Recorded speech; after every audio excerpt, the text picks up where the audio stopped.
Dahil sa halos sunod-sunod na malalagim na krimen, itinutulak ngayon ng ilang grupo na ibalik na ang death penalty o parusang kamatayan. Hindi po ako natutuwa na may namamatay. Pati BACC na nag-argue po kami, patigil ang bitay. Pero ngayon, sorry, payag na po akong bumalik ang bitay. Para sa mga extra heinous crimes. Kung dati ay hindi payag sa parusang bitay sa mga gumagawa ng mabigat na krimen sa bansa, tila nagbago na ang ihip ng hangin ngayon para kay Public Attorney's Chief Persida Acosta. Sa isang press conference sa Manila Hotel kaninang umaga, sinabi ni Acosta na ang talamak na krimen na dulot ng droga ang nagpabago ng kanyang pananaw kaugnay sa capital punishment. Aniya, nakakabahala na kasi ang sitwasyon ng Pilipinas at kung di pa mahihinto ito, ay lalala pa ang nararanasan nating sigalot. Base sa datos ng PIDEA, lumalabas na 1.8 milyong Pilipino ang sangkot sa ilegal na droga at nasa edad 15 pataas ang mga gumagamit nito. Tila nakahanap naman ng kakampi ang PNP sa katauhan ni Acosta pagdating sa kanilang all-out war laban sa droga. Ani Acosta, suportado niya ang kampanya ng pambansang pulisya at kaisa siya nito sa kanilang anti-drug campaign.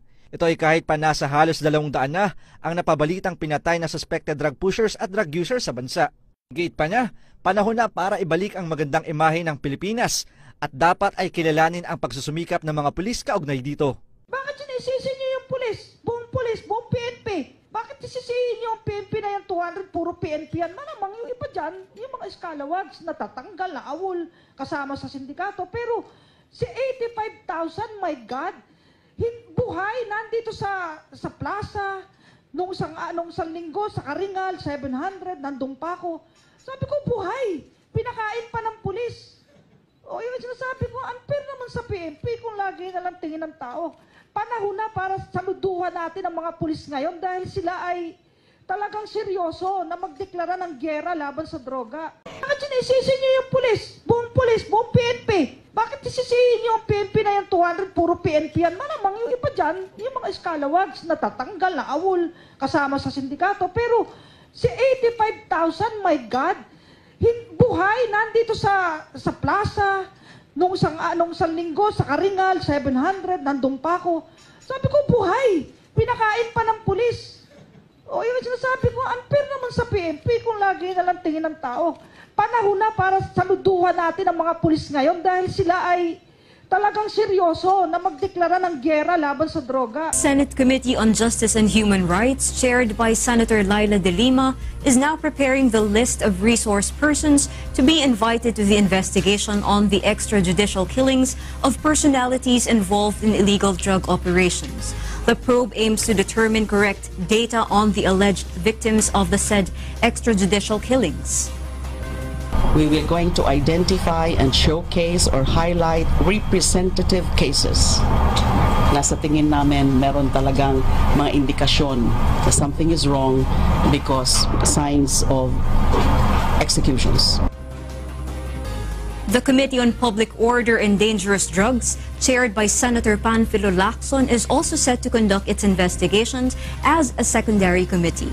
De Lima says she doesn't see any problem should there be a separate investigation by the two committees. Under the rules, pwedeng mag-joint hearing, pwedeng hindi. Whether or not it's joint or hiwalay, the rule is that mauuna muna, talagang magre-report sa body. Sa plenary would be the primary committee. De Lima targets to start the probe by the 2nd or 3rd week of August.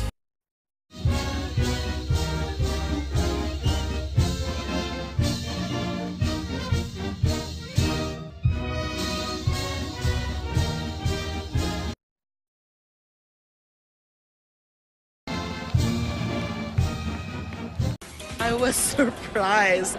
You know, yung hindi ko akalain na he would do that. It's of course flattering. I think that's also a manifestation na wala talagang personalan. Sa opisyal na tala ng PNP, nasa 316 ang patay. 4,386 naman ang arestado, 141,310 naman ang sumuko. Ayon sa CHR, nasa 41 ngayon ang hawak nilang reklamo ng paglabag ng karapatang pantao kaugnay sa operasyon kontra droga. Magiging patas daw sila sa investigasyon. Hindi kami one-sided simply because we should really understand that the CHR is an independent constitutional body. Wala po kaming pinapanigan. human rights must work to uplift human dignity.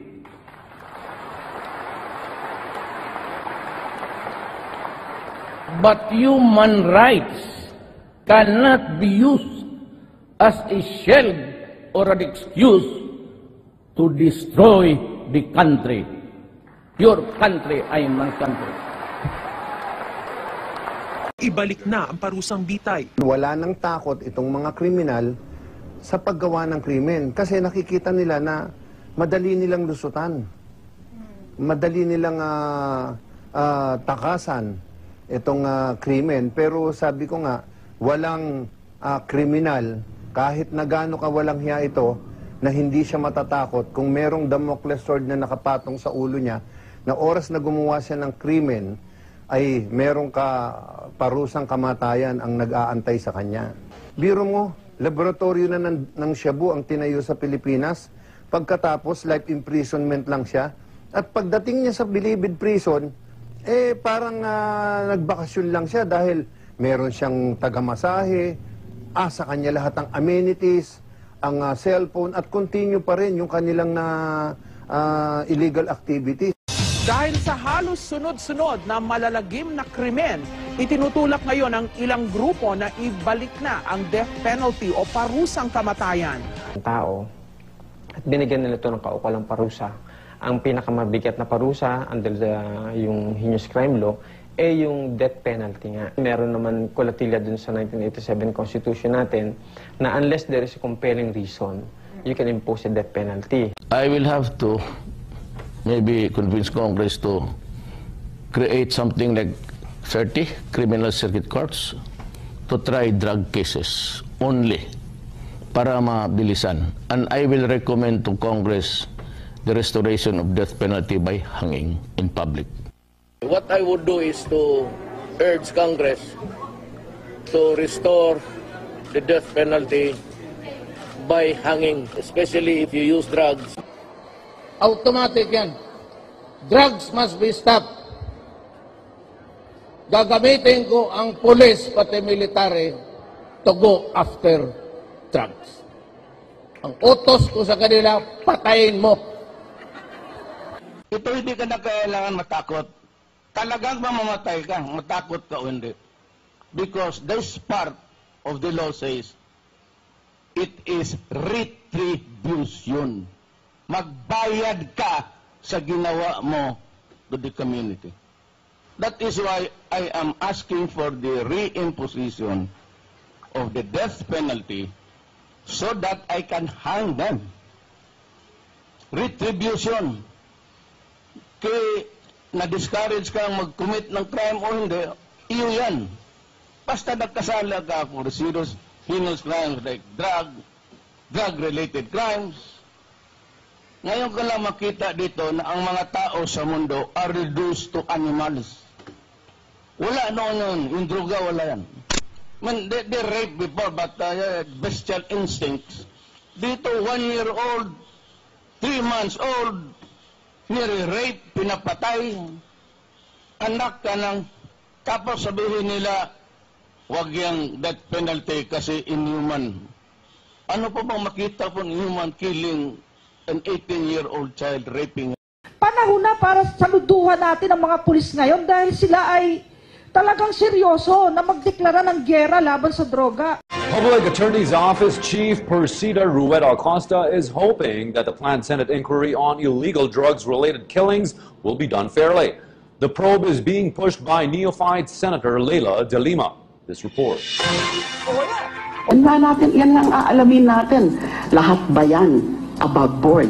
We will going to identify and showcase or highlight representative cases na sa tingin namin meron talagang mga indikasyon na something is wrong because signs of executions.